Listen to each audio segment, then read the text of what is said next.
been a completely fine day. Would you like to maybe say now on record what you said 2 minutes ago? There's a curse on this podcast. There's a curse on this podcast. I'm starting to believe it more and more. Like, I don't know what the fuck is going on. Like, it's taking us longer each week. And you know, there was a moment there now where I felt like we had it like quickly earlier on. Like, it was a cool, everything set up, ready to go. And then just nothing but fucking hassle since. Nothing but hassle since. I'm worried now my phone is somewhere that's going to make a noise. Sorry. It's on airplane. Welcome to Mad Notions again, everybody. Again. Yeah, we're back at it after how many weeks was that we missed? 2? We missed quite a bit. Yeah. People must be yearning out to hear our takes on all the topical events. That's it. I want to say a genuine sorry, because I like how you had to specify that this was sincere. a sincere sorry, not like the other ones before, but where you were just being intensely sarcastic. Yeah, because I just don't know what's going on with my computer anymore. Like, it just... So, like, I was working in Domino's as well, and then I had a couple of shifts, and I was, like, trying to get home. So, basically, when I was loading stuff into Final Cut, it just...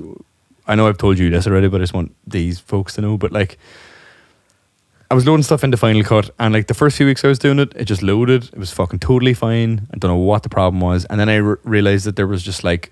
I have, like, a terabyte of storage on my computer, and it was, like, 850 gig full. And I was like, oh, that might be why it's a bit slow at the minute. So then I wiped the fucking load of stuff off it. And since I've done that, it's just not working. Like, I don't know. And I only took, like, files, like, fucking... Like, I didn't take programs off it, so I couldn't wrap my head around... Apps were just, like, disappearing, like, uninstalling themselves. And, like... So then, one night, I was going to work, and I was like, right, maybe I just need to render everything fully, because normally I can kind of, like, work... I don't really know enough about Final Cut to know if you're meant to do this or not, but...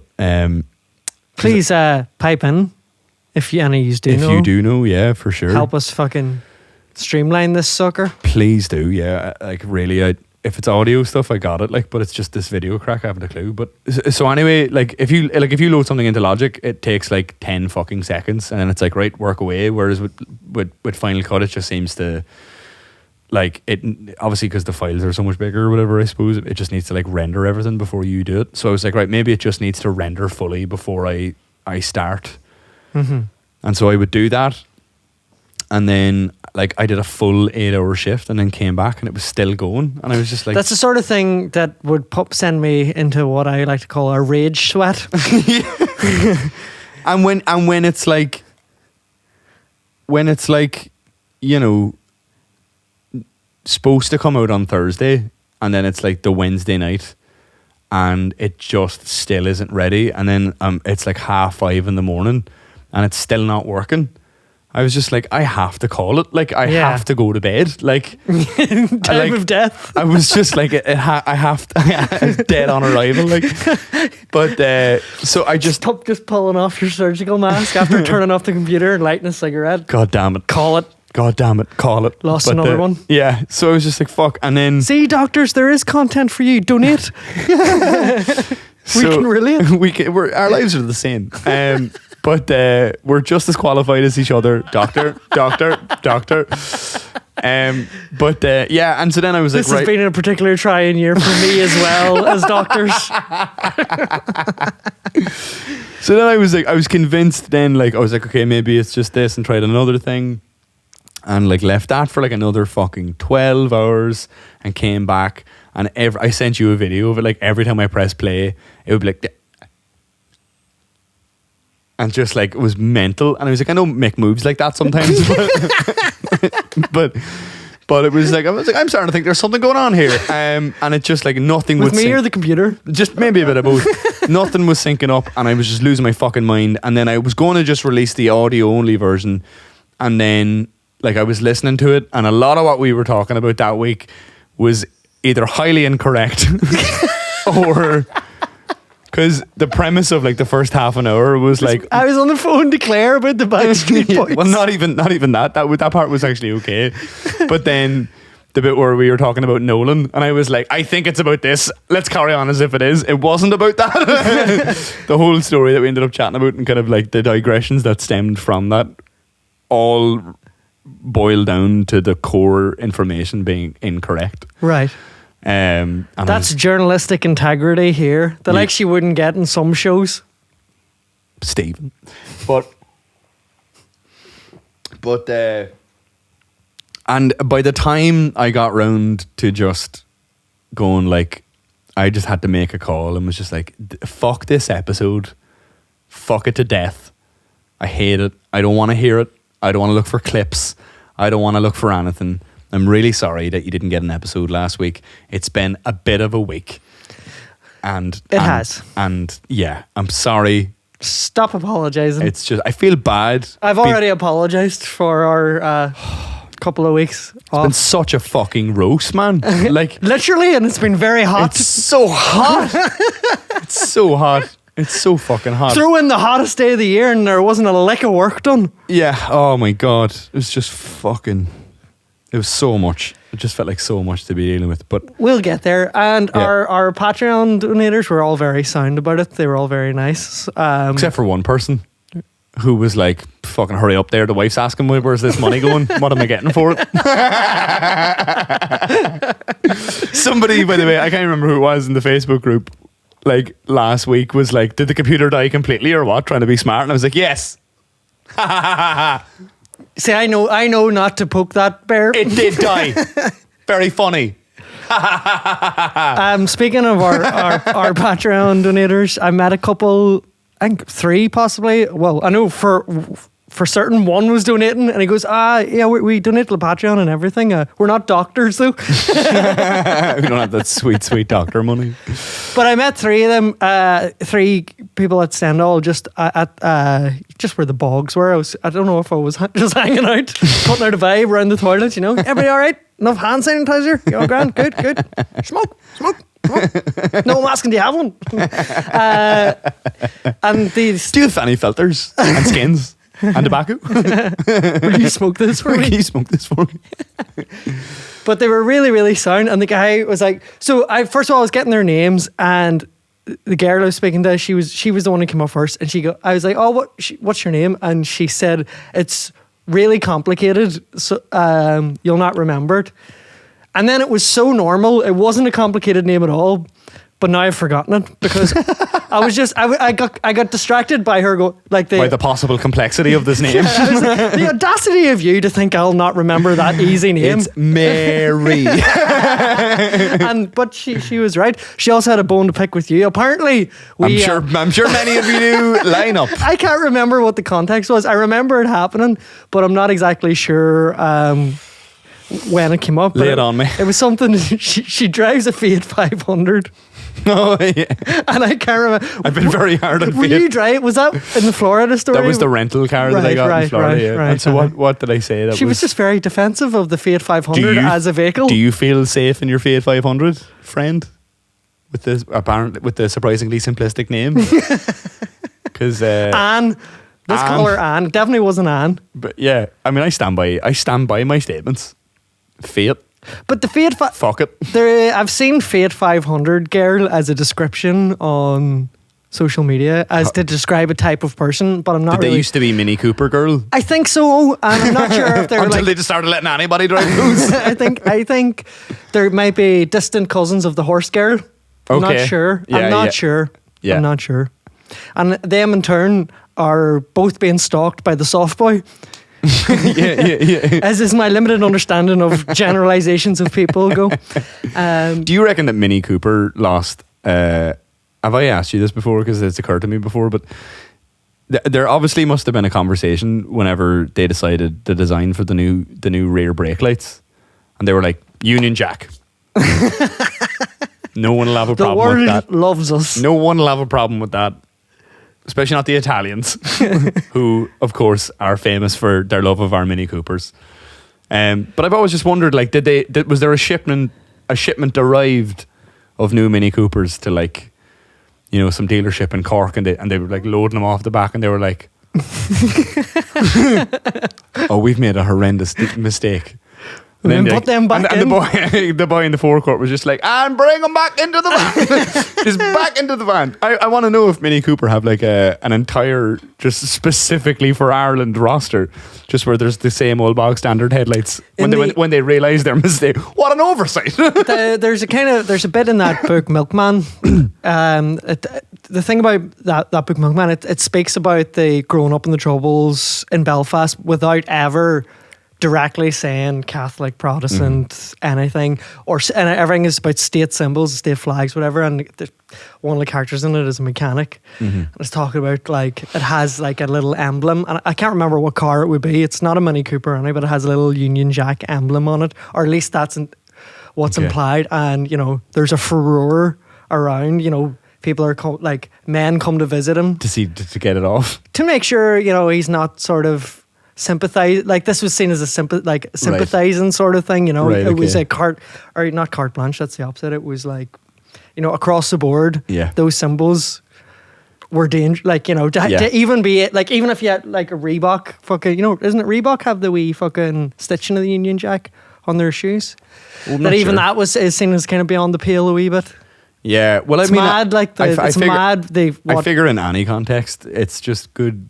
Like, I felt mad whenever I had a Southern Reg the first few months that I lived here. Like, just driving around, like with it, just like in hindsight, probably it wasn't as big a deal as I feared it may have been. But like parking at certain places, I was just like, is this going to be here when I get back? No, that's a fairly reasonable. Yeah, and even though you see them, like you do see loads of Southern Regs about anyway, like, but yeah, like when you're the one driving it, you're kind of obviously more aware of it. But yeah, But that Patreon donator, I can't fucking remember her name now.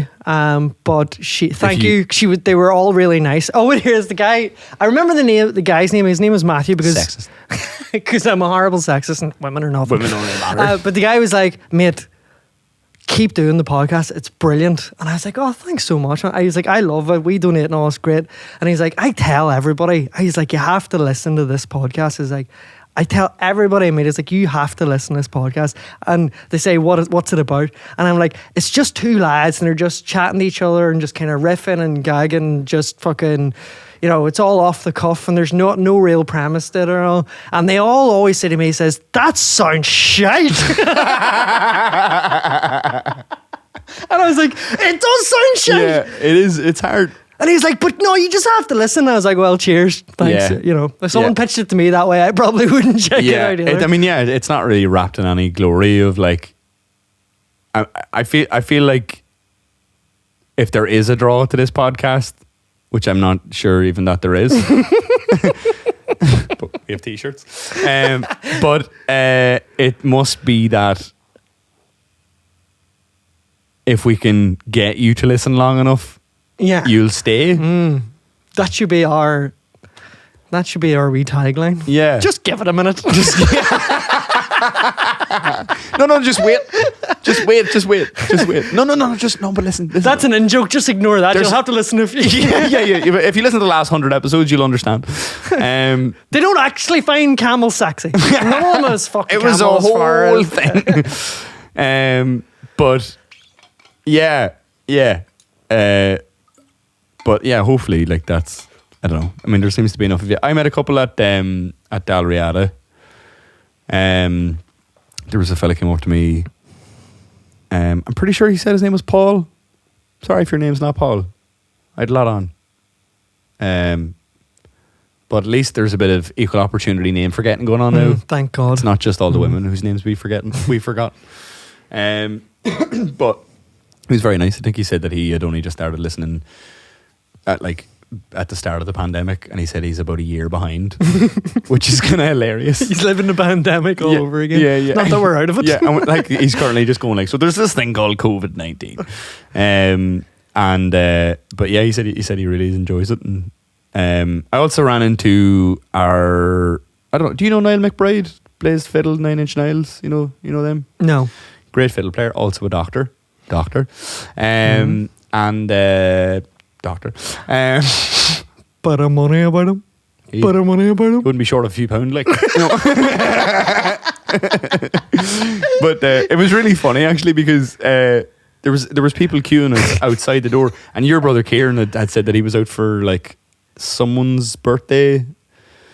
That he'd sent me a message like earlier and asked where I was playing. So I was keeping an eye on the queue out the door, just to see if he was there. Yeah. But I couldn't really see very well, I noticed. But anyway, but so then while I was looking there was a just a digression there. But I realised I couldn't see well. yeah, I could see most of the details. Had you forgotten your glasses? No. But anyway, then a group of girls came in and sat at the first table inside that door, so they were still quite far away. But I recognised a few of them as people who would have been on nights out with my friend Niall. And then there was a guy standing outside for ages, who dressed and looked exactly the same as Niall, but because it was so far away, I was kind of like, is that, like, for ages just staring at this fella, just going, I think that's Niall. I think it is, yeah. And then as I was looking at this guy, Niall walks in from the other door, and I was like, oh, there he is. And then I was like, I should stop looking at that man. So what did you say Niall was? A magician? Yeah, he's a magician. Yes. Well, I'm here now, bitches. And I'm still over there. But Dr. Magic. Yeah, but Dr. Wondorium. but he said it was really funny. He go, because I haven't seen him since the start of the pandemic, and he was saying that I was like, "Fuck, man, how are you?" I was like, "Are you playing after me?" And he was like, "Yeah, we're on after you." I was like, "How are you getting on, man? I'm sure the fucking last year for you's been mental, like being a doctor." And he was saying, like, he's like, "Yeah, I'm up in A&E, one of the hospitals, and fucking getting on well." And he's training to be a GP and all. I was like, "Fuck, man, that's class. That's great." And then he goes, "Well, I'd ask you how you are, but," he's like, "I've been listening to the podcast every week. I know exactly how you are." Actually, that was another thing they said. They were like, I was like, if I see him at Sandal, I'll be raging that he doesn't recognise me. It was like we never met. yeah, exactly. But yeah, so yeah, it has been good for the. It makes it funny that we get all stressed out and frazzled about trying to schedule getting here. Yeah. And setting everything up and getting the computer working and all these 3-4 different bits of applications software working at once. And it's like, what the fuck is this? Yeah, I don't know. But yeah, I did have a moment of I was on one of my many long drives of the week, and I was thinking about the podcast, and I was thinking, like, should we like go through some of the old episodes and just get rid of them? Because there's some that I think back about and go, like, if that's someone's first episode, they'll never listen. You know what I mean? Like, I feel like a lot of the shit that people have put up with, they could only have put up with because they've put in the work of the previous year and a half or 2 years or wherever I'm not against the idea of going and like just unpublishing some of the shitter ones. Yeah. I am against the idea of going and looking for them. Yeah, exactly. Yeah, that's the worst part. But like, and also, I wouldn't want to like delegate that job to anybody and say, "Can you go and tell us what are terrible episodes? Tell us when we're at our worst and bring them to our attention. Yeah. And we'll pay you for it." Exactly. But then, like, I was really split between two. That over the course of a couple of weeks, that task that'll take us no time. Let's do that. Yeah, I get what you're saying. I think it would be worth doing, and as well, like, I don't know, like, certainly, like, of like listening to one of the more recent ones that I was editing, it might have even, I can't remember which one it was exactly, but like, I just had this like realization of just like, you know, there's weeks where, like, especially when we see each other more regularly and we record more regularly, like, you know, I feel like a pressure to like think of something to say if there's nothing to be said. And then, like, you know, I know that in weeks and months and years gone by, that's often just a kind of a, do you know who else is a cunt sort of a chat. And it's just like, I know that I probably find it interesting while I'm sitting there talking about it, but it's like, I can't imagine that a lot of that, if you're living outside of Belfast in particular, like, can be even remotely interesting. And I don't know, like, I mean, I don't know if any of the things we talk about are interesting. Yeah, but I love the fact that we've been we've been doing this podcast for so long now that we've now just have started recording episodes about essentially it's like, what's the point? Why have we been doing this? Who is listening? This is a big cry for help. It is like, and like not to like, we know we're steering something and we have passengers. We're not sure what the vehicle is or where it's going. Yes, or if anyone has a license to be driving it in the first place. But like, yeah, I just like kind of like our nameless female Patreon contributor who pointed out, or was it the other fella? I think the three of them were all donating. So whoever it was that said, like, I just basically tell them that it's this. Like, when we set out to do the podcast, that was our worst thing we didn't want. We were like, let's all we can do is make sure that that's not what the podcast is. Yeah. And like, but then, like, I don't know if we figured out that like stories are just like, I've enjoyed the last few weeks. I think like the balance of like, just as long as we have something in particular to talk about, whether it's music or not, has felt okay. And there's been plenty of like good crack. I don't know. I some of the like that was one reason that I didn't want to like release that last episode, was it just felt like, while it may have been some interest to like say somebody who lived in Northern Ireland, it's like, do we want this to be funny or do we want it to be like, I prefer the idea of it feeling like a break for people from the madness. Yes, me too. And even though the things, let's just have fun with it. Let's just have fun with it. Let's just be silly, you know. Let's just be silly. Let's vibe it out. Bit of improv. Let's drama student this, you know.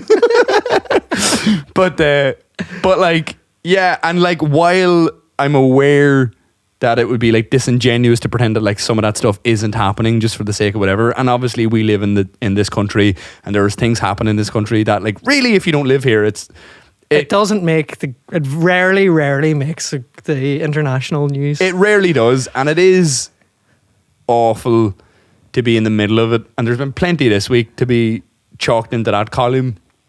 But I kind of just go like, there's probably podcasts for that. Yeah. You know? Yeah. And like me just going, it's really frustrating for however long that feels like I'm saying that over and over again in various different sorts of ways. Is that like, it just must be terrible. And you know, it may even be better than two lads talking about what a podcast is. but that remains to be seen. We haven't tried this for a while. Yeah. But yeah, I just, do you know what I mean? I do know what you mean. Yeah. And I agree. It should be just a break from fucking reality a wee bit. Yeah. Yeah. My on that, I was around a mate's house the other day, and she told me that her son, who is like 3, just randomly came up to her and was like, "Mummy." And she was like, "Yeah." And he was like, "What's reality?" Nice. How do you answer that? What did she go for? What route did she take? I can't remember. Whenever she started telling me, I was like, I hope you didn't tell him, because I love like his imagination. Like whenever I'm like around the house, he's like really like, he just really makes me smile with like just the madness. Yeah. You know what I mean? Like just of it, like a 3-year-old little boy's head just going like like sometimes I'll like nip out the back for a second, and he'll be like just run, like doing laps of the back garden, and I'll be like, "You're right, man," and he'll be like, "Do you want to see how fast I can run?" Like you'd be like, "Doesn't matter. There's no such thing as reality. This is all a construct. Slow the fuck down. Take it all in, man." And then he'll just run like fuck, and he'll be like, could you see me? And you're like, barely. You know, but like for a minute I was like, don't tell him, no he'll have enough time to be worrying about reality later. What she should have done now, she should have handed him How to Change Your Mind, The New Science of Psychedelics by Michael Pollan. Oh wow. That I started reading last night, and I finished the prologue, and I was like, Orla, we should get some psychedelics. I'm already sold. I really am. When my mate Julia got me that for my birthday, I think she knew what she was doing. Did she listen to the podcast? Yes. Maybe she was hoping for some better content at the other side of it. I'm going to start getting some bang for my buck. Going to get Mick into DMT.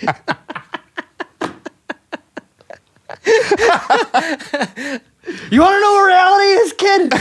Take this. I think she said that she had explained it like in a very sweet way. It was like when I remember just thinking like, oh, that's nice. It was just like, oh, like, you know the way I'm here now doing this. Well, if you said that there was like a dragon here, that wouldn't be reality. But like me sitting here is real and this kind of stuff, whatever. So I think need to be careful. Hey, she doesn't do the boy cried wolf a few times. Yeah. Next thing There is a fucking dragon in the garden.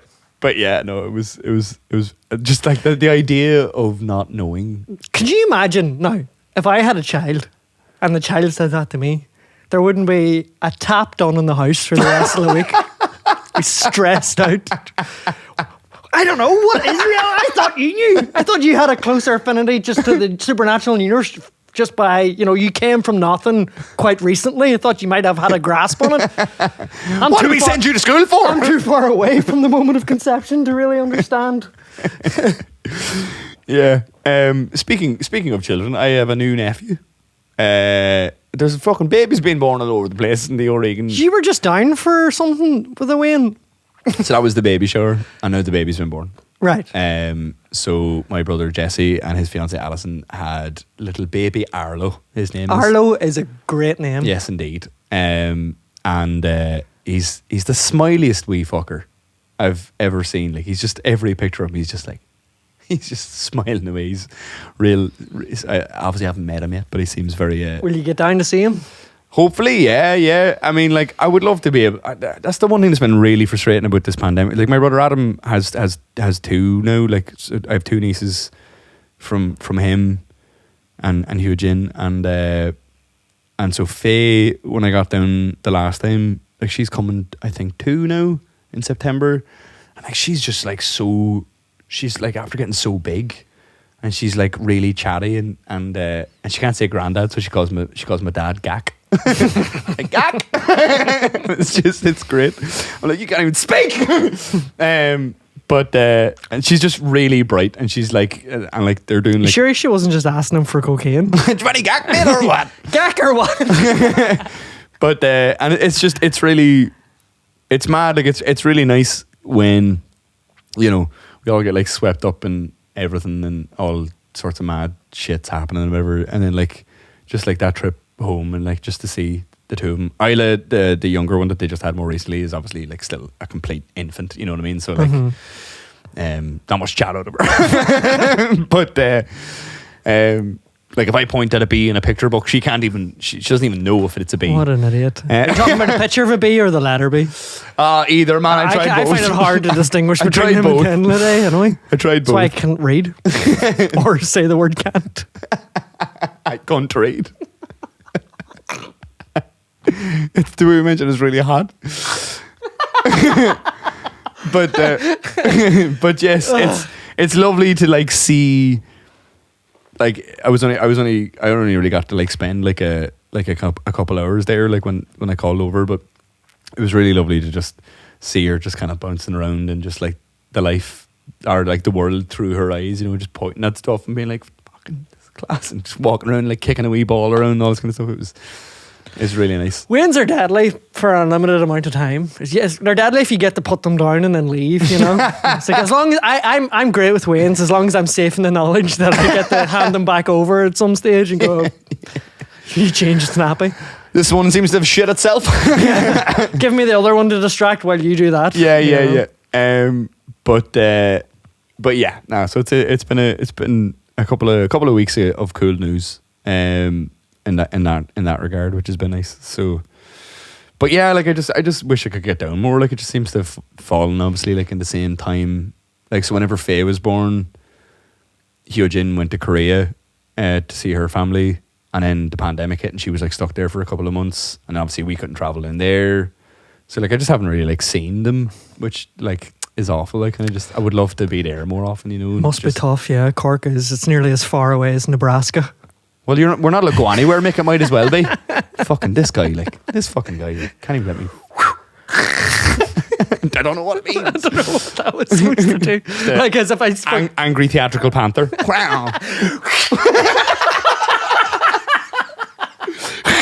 Every time you fucking make a catty remark, it's like angry theatrical panther.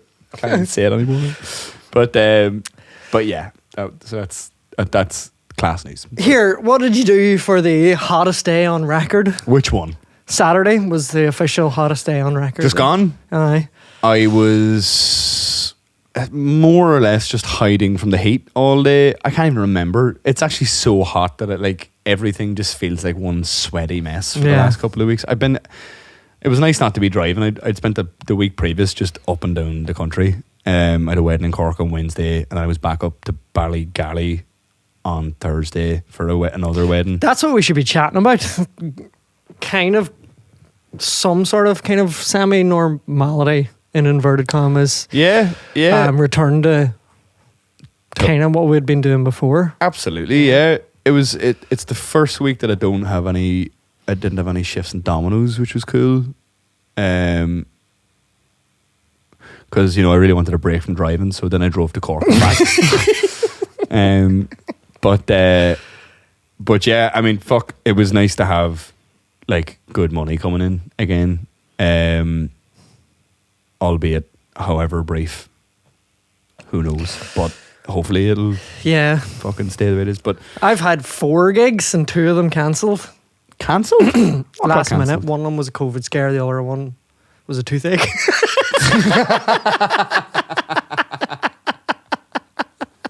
The other times they were me. Can I just clarify? Take a lot more than a toothache for Muck with the truck to cancel a gig. He'd need to be ridiculously hungover. Which gig got cancelled because of a toothache? The thing was, it was we were doing a rock and roll covers set for Half Hour in Bangor a couple of weeks ago. Sure. And it was kind of thrown together. It wasn't real high pressure. Ross was like, just show up, play some bass. And it's whatever amount just for 25 minutes. And I was like, I know baller. I was like, I haven't gigged in ages. This will be a nice wee way back in it. So we did that there. First of all, I had to go and source a bass. And Ross offered me a gig, and I was like, yeah, absolutely, we'll do it. I had to source a bass and a bass amp, then figure out where the gig was. Where was it? How long we were playing for, who I was playing with. Songs. Anyone have a tuning pedal? I said it to Jerry. Put a message into the group here. I was like, is there a bass going spare for Saturday? And Jerry's like, I might have one. What are you at? And I told him, I was like, I have a gig. And he's like, where? I was like, I don't know. It's like, who with? I don't know. What songs you playing? I don't know. And he's like, man, you're stressing me out. And it's not even my gig. For future reference, I have a bass on the bass amp. That's good, yeah. No, other words, I used David's here, but it was great. It was good crack. It was real handy. It was, it's all that sort of stuff, rock and roll covers that I kind of know the back of my hand anyway. But then the next year was where was it? You said it was Bally, somewhere on just a wee promenade outside a Co-op and a vintage hairdressers in Bangor. Ballyhome? Oh, Ballyhome. Yeah. Was there a dry cleaners next to it as well? I don't know. Spats? I'm not sure, but we were going to do it again, and I'd said I would. It was no effort, and Ross like, do you mind? It's like a showcase. It's a weird place. I know, it was outside, and it was like, do you want to do it again? Because I think they might get some work out of this. And I'd said but both times have been cancelled since. Right. But at least I got to go to. Did you do one of them? Did one out of, and there was meant to be one. The next one was toothache and then COVID. So we did one. Did you do one outside the Co-op? Did one, and then we were supposed to do another one the week after. Okay. It got postponed and postponed again, or delayed. Okay, and then you did Sandal. I did Sandal. Yeah. How did that go? It's fucking lethal. Although I have to say now, I was definitely nothing to do with Sandal, just being out and about and interacting with people. I would take myself off for a while and just walk away and just go and spend some time by myself, because there's quite a lot of people here to talk to, and I'm just not. I'm fit for it to an extent, and throw in my first gig, proper big gig in a while, and only having a few practices with them, I was like, I need to walk away from everyone and just go and sit down and. Absolutely. It's a festival is a weird one to be your first thing back as well. I mean, at least it's outdoors, and I hear, in fairness, that Sandal are doing a good job of mitigating as much of that as they can. It was really nice at a kind of restricted the pictures that I'd seen, it was kind of cool the way that they had done it. It was like these little, almost like boots or something. Yeah, it was, and logs out for close to the stage so that you could sit down, a bit spacious, and still have a great seat and all. It was really nice. It was really fair play to them. I know that they've put an awful lot of work into it to kind of make sure that they're passing muster with any of the ever-changing rules. So The stage crew and stuff and the soundmen were all fucking so sound. Really sound, really helpful. The thing as well is there's bigger turnover time between the longer turnover time between the bands, so there wasn't as much of a rush. oh, nice. So it was just really fucking. It was a nice atmosphere for sure. Yeah. Like I did Dalriada there. I was this close to fucking my keys in the river and just staying for the night, but I knew I had to get home. Yeah, that's the worst thing about Festus is like you have to leave. Then you're like, oh, I would love to just get drunk and sunburned. Yeah, I did Dalriada up in Glenarm Castle there yesterday, which was nice. I went up really early because basically all my band were playing for the O'Hara sisters on the main stage earlier in the day. And they were fucking unreal as well. Jesus Christ. So good. Have you ever heard them before? They're called O'Hara now. They used to be called Songbirds. Oh yeah, I know who that is. Yeah, like Jolie and Philippa, you know Jolie. Yeah. Just really good. Fucking hell. Their sets. They just, all the tunes are just like absolute bangers. Do you know what I mean? Is it an official recommendation? Absolutely. Really, really good. Really good. How'd you get on? I got on grand, yeah. So my gig was so they were on at like 2 and then I was on at 6:30. It was funny because I'd been given like a 45-minute slot. I didn't realise that I was playing the far side stage. I wasn't playing on the main stage. Which when I saw where they both were, I was glad because it was much nearer to the car park where the gear was coming from, and also it was much more shaded. So I wasn't. That's where my big draw for you was. It's near the car park. Easy getaway, like.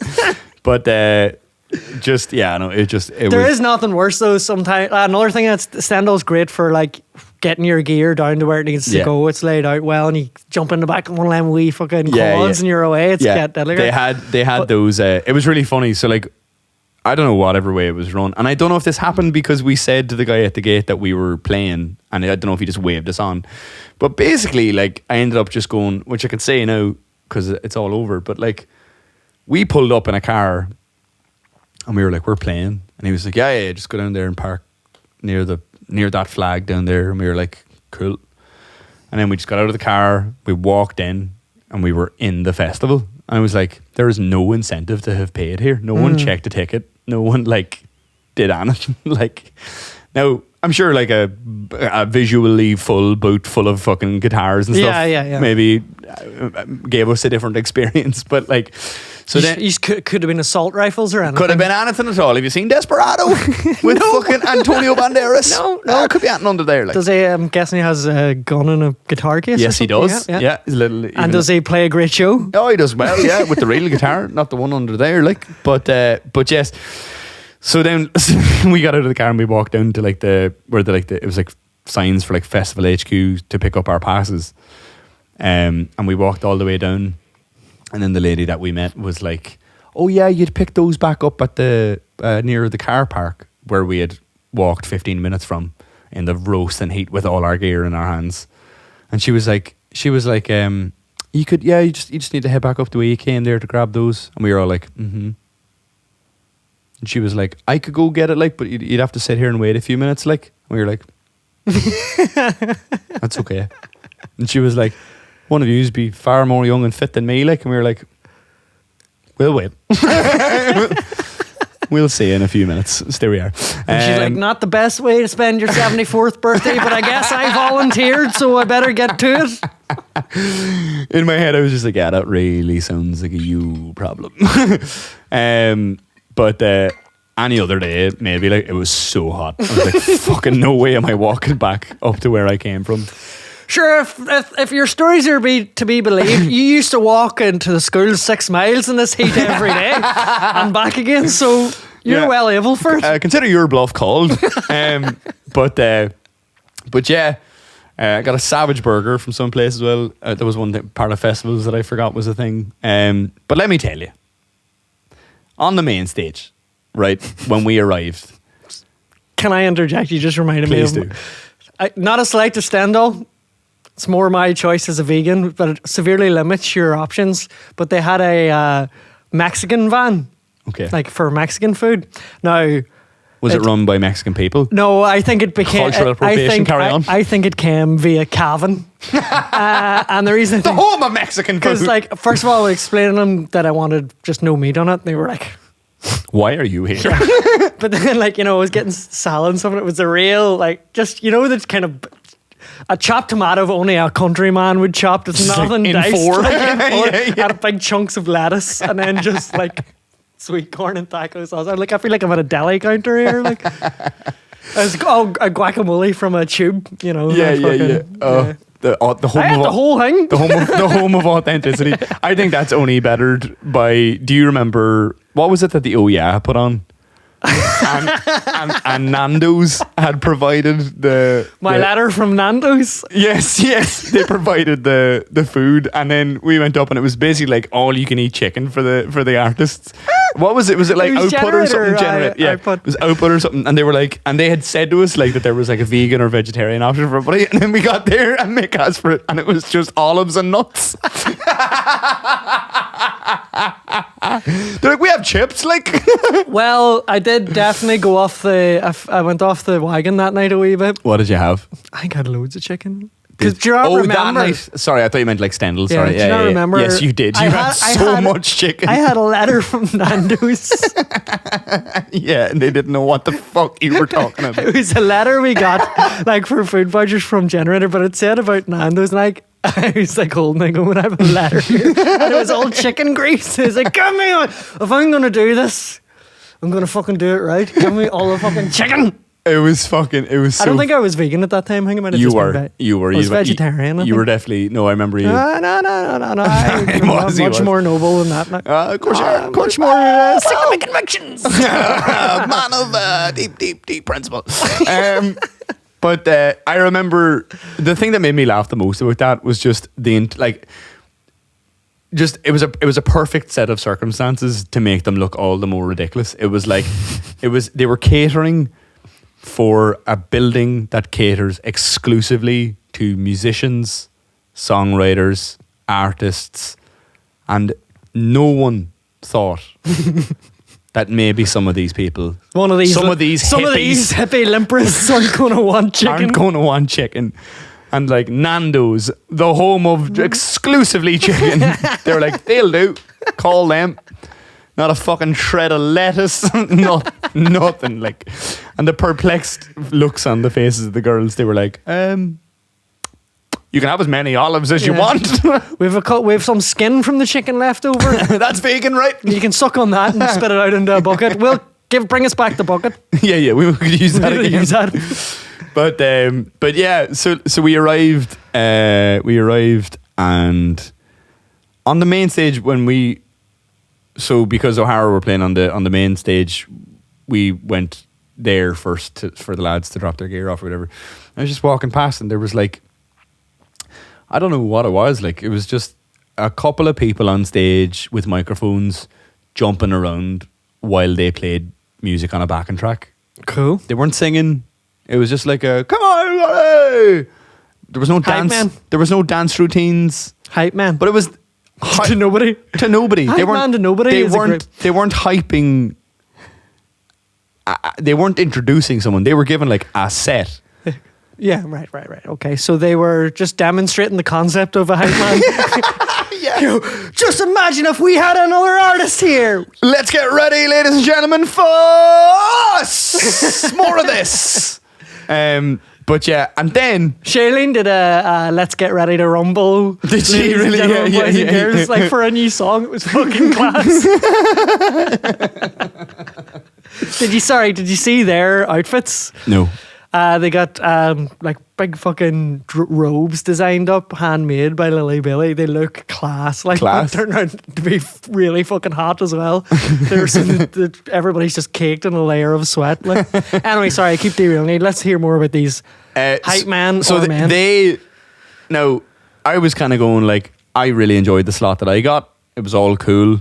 There was like one kind of thing in like terms of the lineup that kind of like I was slightly worried about. There was this like, I guess they're like not a very well known, it turns out, like Northern Irish band, but I was worried like a lot of people might have went to go see them instead of me.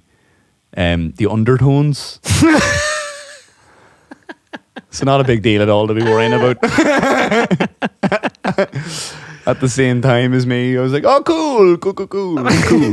And well, were your fears allayed, or? They were actually okay. It was okay. I had actually a really nicely sized crowd for the far side stage that I was on. And it was nice. It was like they had like logs out, and there was like in fairness, plenty of people about. I was worried there was going to be like nobody, but they must have played Teenage Kicks early.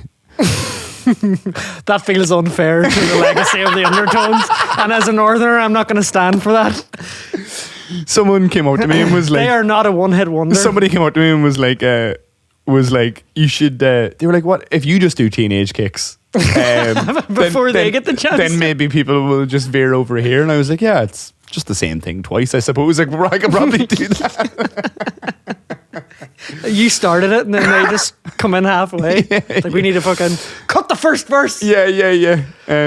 I love that approach. Mr. Brightside's the same. I love that approach to songwriting. It's like you get to like a minute and a half into the tune, you're like, this is feeling really good. What should we do? Do it again. Here, I've done it. I know. I mean, it's just like, sometimes you say everything you need to say in one verse in a chorus, and there's nothing to do but repeat yourself. I love the way Brandon Flowers, whenever he wrote Mr. Brightside, was like, we need to make it feel different though. And he's like, okay, maybe when I say just fine, I'm doing just fine. So is it change? I don't even think. So the first verse goes, coming out of my cage and I've been doing just fine.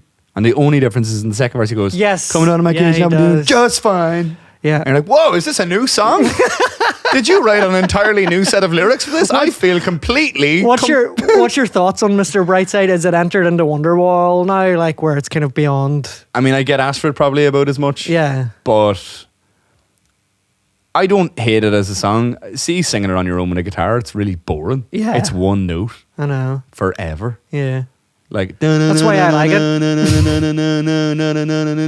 Like, that's the whole song. You're like, boring. And also, I really feel like if you're like, where that riff is so high on a guitar that to do it on an acoustic guitar would mean that I'd have to learn it.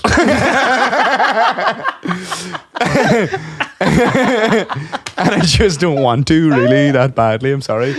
I think they have better songs.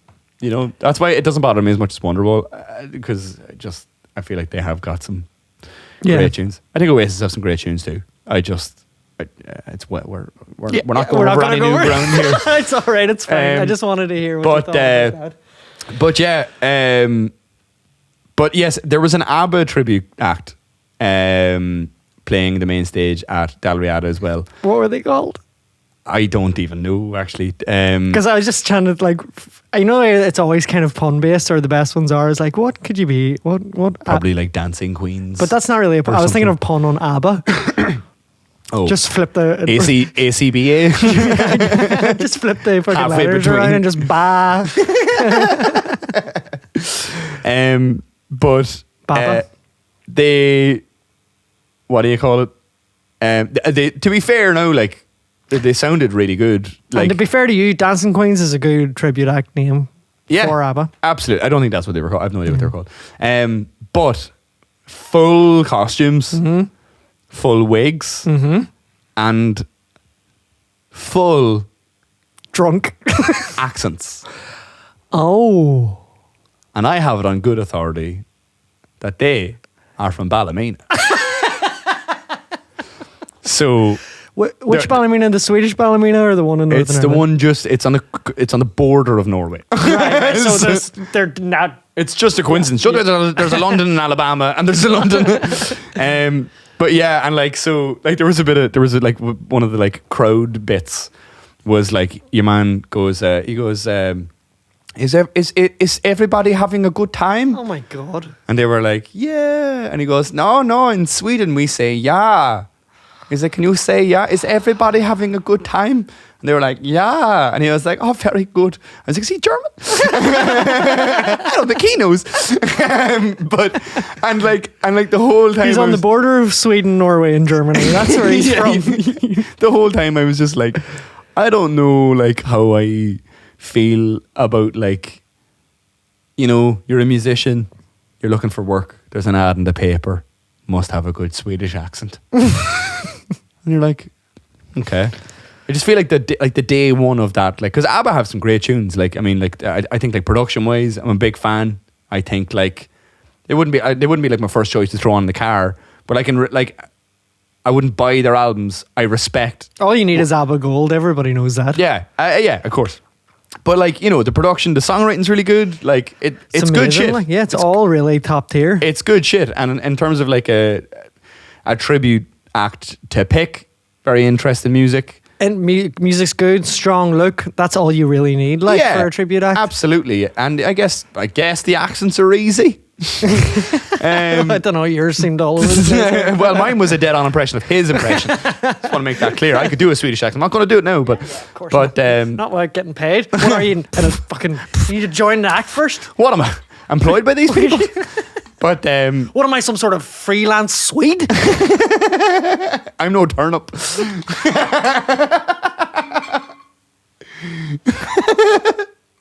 I don't like to indulge that sort of behaviour. Yeah, I know. but sadly, here you are. But yeah, I just like, yeah, I was. So how did the set and everything go? How was the actual performance? Mine or theirs? Theirs. It was how your gig went. It was good. It was good. Yeah, like lots of like. I think there was probably a good bit of track to kind of balance it out, but like it sounded, in fairness, like it did sound very good. You're not. I'm guessing just the concept of tribute bands in general. I remember doing that Simon McBride tour years ago, and like a lot of the like rock venues that we were playing like had. Like, as you look at the poster for the month or whatever, and it was like just, the Empire. Yeah, exactly. Yeah. And it was just like a lot of tribute stuff. And I feel like maybe in a corporate setting, there's like a place for that, and like but it's kind of disheartening. Especially remember on that tour, just seeing to see an industry kind of. It's like it was like nearly like 95% that stuff, and you were just like, is there no one going out looking for new bands, or is it just more of the same? It's just like, oh, this is safe. People know this. People will probably come to this. It's weird that, like, when I was a kid in Oma, there was a few years where the main promoter, Terry, was started to get tribute acts in, and then have local bands support them. So we were like, he would, maybe bring in like a Rolling Stones tribute act or Stone Roses. Anything with Stones in it really was guaranteed to go down a hit in Oma. People in Oma love Stones. No, but it was it's well documented. Yeah, he would do that. Check out this rock, and they would end up. So it would end up selling out the night, and then he would DJ, would have a local band on, tribute act to get the people in, and then DJ to close it. And I was like, okay, that's fair enough, but. It's still it's a bit and a half. I supported a very well-known Van Morrison tribute act from Northern Ireland in the Marine Court Hotel a lot of years ago. And it was my least favourite experience gigging ever.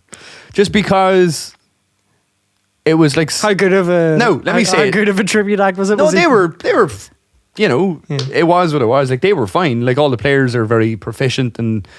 No, I meant, like, was he really true to type? Oh, was that what made it hell for you? No, I didn't actually hang... I heard the sound check. I didn't hear the gig because I actually had another gig after I just left. And, like, I didn't know if there was probably a very low chance of hearing any of the new ones, so... but... It was my least favourite experience gigging as an original. Like, I felt like halfway through my set I was just like, I should just start doing covers, because like these people aren't here to hear. Like, nobody listened. The entire room was just completely in a mode of, when is not Van Morrison getting here? And you were still going by that name at the time as well. Yeah, which was annoying, because I was like, I'm here. Yeah. But I feel like I can understand the thought process behind going, like, get a tribute act in, and then I might give a chance to a local thing. But like, there's something about its very nature of booking a tribute act that says that everyone that's coming is not looking for original music, and you're not going to trick them into it. You know what I mean? Like, So yeah, I don't know. It just doesn't feel like the best way. I just get a bit when someone is. It's more the front man, like when the front have wigs and fucking. Just when the singer has a big personality and you're watching somebody go through the motions and imitate all the points, and it just feels a bit. It's a bit weird, yeah. I like for songbook, like there's an argument to say that like we're all just kind of posing. Like if you're into a certain type of music, right, the historical context of that music is usually associated with a specific visual aesthetic and a kind of way of performance and almost like an attitude that kind of carries it with you. You know, you might be doing the stuff subconsciously, but like especially these days, nobody's really doing anything truly unique and original. So, like, do you know what I'm saying? Like, you know, if you very devil's advocate. No, but I'm just thinking more in terms of like, I'm walking through, right? I get embarrassed when I'm watching a tribute performer go through all these emotions of a different character, but yet I'm somehow able to make the separation when, say, a folk artist, you know, a forelock tugging folk artist with braces and a flat cap, you know, who's 20. Is playing tunes on his acoustic guitar. I'm like, well, this is about as authentic. Yeah. I know you have an iPhone in the pocket there, you know. Yeah. Do you know what I mean? I do get you. So, but I feel like there's a difference between but that's like, so the tribute stuff is at the far end of the kind of inauthenticity. Yeah. I understand what you're. If I'm right in what you're saying, it's that yes, of course, everyone in their own individual performances will be inspired or take their cues from people that they look up to. Sometimes it feels a bit not thought out. It was like, oh, I'm a folk singer, therefore I have to kind of behave in this way. It's kind of, I struggled with it when I was like playing, and it was like, when it would come to time to chat or something between songs, I was always like, my instinct was always just to have the crack, but then I was like, nah, this is when I was younger. I was like, no, you have to be serious. You know, you need to fucking, I wrote a song about heartache. These people need to hear it. They might have never heard a song about heartache. It needs to be played loud but average with a sick guitar solo that I've barely learned and can barely play. I don't know. I've lost the ream of what I'm saying. I guess, yeah. No, I feel like, but there's a difference though between like going like, oh, that guy's clearly a fan of X, and just you getting up on stage, being a boy from Oma, and just when you're on stage. You're like Morrissey. You're like, no, baby, yes. You know what I mean? Like 1, 2, 3. You know. I think now, just on the subject now. I think if it was to do a good tribute, I think I'll give Mick Jagger a run for it. I don't look anything like him. That was Bob Marley. What are you on about?